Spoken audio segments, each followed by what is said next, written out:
जो थककर भी ना रुके वही बाजीगर होता है, जो झुके नहीं मुश्किलों में वही सिकंदर होता है मेरे भाई। सफलता इंतजार नहीं करती मेरे दोस्त किसी का, हर पल को पकड़ना ही असली हुनर हुनर होता है। जी हाँ, नमस्कार दोस्तों, मैं आपका दोस्त स्वागत करता हूं आज के इस प्यारे से सेशन में आपका। और आज अपन बात करने वाले हैं एक शानदार कम्युनिटी के बहुत ही बेहतरीन टॉपिक के बारे में, और उसका क्वेश्चन भी डील करने वाले हैं। तो चलिएगा, शानदार तरीके से क्वेश्चन डील करेंगे। आप इसका आंसर सबसे पहले मुझे बताने वाले हो, फिर उसके बाद मैं क्वेश्चन के साथ में आपका कंप्लीट डिटेल के साथ इस टॉपिक को कंप्लीट करने वाला हूं आज आपके साथ में। ठीक है, what is the first symptom commonly seen in rabies infection.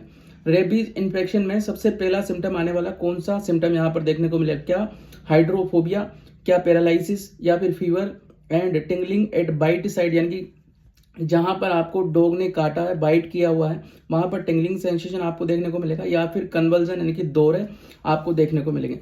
Question आपके सामने आ चुका है। मैं रेबीज के बारे में थोड़ी सी जानकारी दे दूं आपको। रेबीज मेरे भाई, एक रेबीज का दूसरा नाम होता है हाइड्रोफोबिया। क्या नाम होता है? रेबीज का दूसरा नाम होता है हाइड्रोफोबिया। और इसकी CFR जो होती है, केस फेटेलिटी रेट जो होती है मेरे भाई 100% होती है।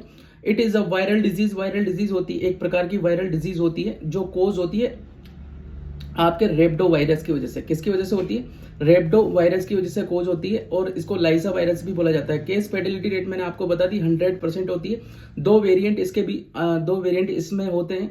एक स्ट्रीट होता है, एक फिक्स और मिक्स होता है। ठीक है, स्ट्रीट जो होता है मेरे भाई, एक ये कोज करता है। क्या कोज करता है? स्ट्रीट कोज करता है मेरे भाई, रेबीज कोज करता है एंड डेवलप करता है नेगरी बॉडी। नेगरी बॉडी ये क्लासिकल साइन होता है इसका रेबीज का। ठीक है, फिक्स और मिक्स जो होता है मेरे भाई, it useful for vaccine preparation. जो रेबीज की वैक्सीन आती है मेरे भाई, उसके लिए इसका यूज होता है। मोड ऑफ ट्रांसमिशन डायरेक्ट होता है इसका, डायरेक्ट पेनिट्रेशन, यानी कि डायरेक्ट कुत्ता आपको काट लेगा और काटने के बाद आपको मोड ऑफ एक्शन आपको देखने को मिलेगा। ठीक है, contact with non intact skin mostly due to dog bite होता है। और बाइट भी अपन और जानवरों के बारे में भी कह सकते हैं। 95% पॉक्स मंकी और जेकल्स और केट बफेलो इनकी वजह से हो सकता है। ठीक है, भैंस के खाटने से भी आपको रेबीज हो सकता है, ध्यान रखना, जो भैंसों का काम करते हैं। ठीक है, इंक्यूबेशन पीरियड मेरे भाई इसका 1 से 3 महीने तक रहने वाला है। और टाइप इसके मेरे भाई जो होते हैं, एक तो फेरियस होता है, एक पैरालाइटिक रेबीज होता है। फेरियस सबसे मोस्ट कॉमन 75% होता है, जिसको फेरियस बोलते हैं। ठीक है, अफेक्टेड ऑर्गन जो होता है नर्वस सिस्टम देखने को मिलने वाला है। यहाँ पर क्या होता है? अफेक्टेड ऑर्गन जो होता है मेरे भाई नर्वस सिस्टम देखने को मिलता है। फेरियस रेबीज क्या होता है? इसमें एक्साइटेबिलिटी आती है पेशेंट के अंदर, एक्साइटेबिलिटी देखने को मिलती है। अल्टर्ड लेवल ऑफ कॉन्शियसनेस देखने को मिलता है। बहुत सारे ड्रोलिंग ऑफ सलाइवा देखने को मिलेगा। इरिटेबल देखने को मिलेगा पेशेंट, वाइड ओपन, मुंह खुला का खुला रह जाता है। यहाँ पर हाइड्रोफोबिया यानी कि पानी से डर उसको देखने को मिलेगा। पानी से डर उसको लगने लग जाता है, जैसे कि कुत्ता अपनी परछाई देख के, पानी के अंदर अपनी परछाई देख के वो डर जाता है, उसी प्रकार से रेबीज का मरीज यहाँ पर आपको पानी से डरने वाला देखने को मिलेगा। एरोफोबिया वहां पर देखने को मिलेगा। और प्रायाइपिज्म यहाँ पर देखने को मिलेगा। इसका मतलब होता है मेरे भाई permanent erection of penis due to disturbance in nervous system. ये सबसे मोस्ट इंपोर्टेंट साइन है, इसके ऊपर क्वेश्चन बना हुआ है, ध्यान से अच्छे से समझना। सीजर, कोमा आ सकती है, और डिस्पनिया होकर लास्ट में शौक में जाके मरीज राम राम सत्य भी हो सकता है। ठीक है, नेगरी बॉडीज क्लासिकल साइन होता है, डिस्कवर किया गया था मेरे भाई एडिची नेगरी के द्वारा डिस्कवर किया था। Accumulation of eosinophil count and basophil count जो होते हैं, ग्रेन्यूल्स जो होते हैं मेरे भाई, ये न्यूरोप्लाज्म में। चलिएगा, नेगरी बॉडीज के बारे में बात करते हैं। क्लासिकल फीचर्स होता है रेबीज का मेरे भाई। देन रेस्पिरेटरी सिस्टम और कार्डियक सिस्टम जो होता है इसमें इन्वॉल्व हो जाता है, और पैरालिसिस देखने को मिलता है। देन लास्ट में डेथ देखने को मिलती है। पैरालाइटिक रेबीज के बारे में बात कर लेते हैं। पैरालिसिस ऑफ रेस्पिरेटरी और कार्डियक सिस्टम अगर इन्वॉल्व हो जाता है तो कोज ये डेथ कोज कर देता है। और डायग्नोसिस की अगर अपन बात करें, only assess by classical sign and symptom के माध्यम से आप प्रॉपर डायग्नोसिस कर सकते हैं। पॉसिबल जो पोस्टमार्टम करवाया जाता है पेशेंट का आफ्टर डेथ, मरने के बाद में जब पोस्टमार्टम होता है तो उसके बाद ही आपका प्रॉपर डायग्नोसिस कर पाते हैं आप, अदरवाइज प्रॉपर डायग्नोसिस नहीं हो पाता है रेबीज पेशेंट का। मैनेजमेंट की अगर बात करते हैं अपन, तो wash the site running tape water, यानी कि बहते पानी से साबुन के साथ में इसको धोना है आफ्टर डॉग बाइट। जैसे ही आपको कोई भी जानवर काटता है तो टेप वाटर यानी कि बहते पानी के बहते पानी के साथ में इसको धो लेना है और हॉस्पिटलाइज कर देना है क्लाइंट को। और डॉग बाइट पेशेंट जो होता है डिवाइडेड इंटू 3 कैटेगरी के अंदर डिवाइड करते हैं मेरे भाई डॉग बाइट पेशेंट को।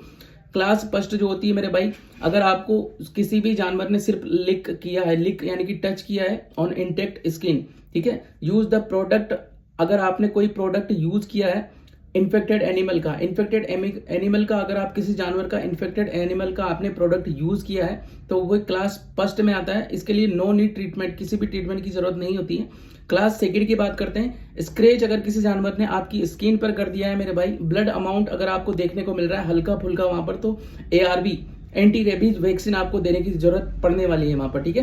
क्लास थर्ड की अगर अपन बात करते हैं, मल्टीपल बाइट यानी कि बहुत सारी जगह पे आपको काट लिया है किसी भी जानवर ने, ओजिंग ऑफ ब्लड, ब्लड निकलता हुआ ब्लड बहता हुआ देखने को मिल रहा है अगर आपको वहां पर, तो ब्लीडिंग अगर देखने को मिलती है तो एंटी रेबीज वैक्सीन के साथ में आपको एंटी रेबीज सीरम यानी कि इम्यूनोग्लोबुलिन देने की जरूरत पड़ती है वहां पर, ठीक है, इम्यूनोग्लोबुलिन देने की जरूरत पड़ती है आपको। वैक्सीन अगर एंटी रेबीज वैक्सीन की बात करते हैं मेरे भाई, ARV 2 तरीके से दी जाती है, मोस्ट कॉमनली इंट्रा मस्कुलर दी जाती है और इंट्राडर्मल भी दी जाती है। इंट्रा मस्कुलर जो होती है मेरे भाई 0, 3, 7, 14 और 28वें दिन पे दी जाती है, जो 0.5 ml अपर आर्म पे दी जाती है, IM इंट्रा मस्कुलर तरीके से, ठीक है। और जो इंट्राडर्मल होती है मेरे भाई 0, 3, 7, 21वें दिन पे दी जाती है, 0.2 ml इसका डोज होता है ईच आर्म पे यानी कि दोनों आर्म पे 0.2 ml अपर आर्म पे देना होता है, ठीक है।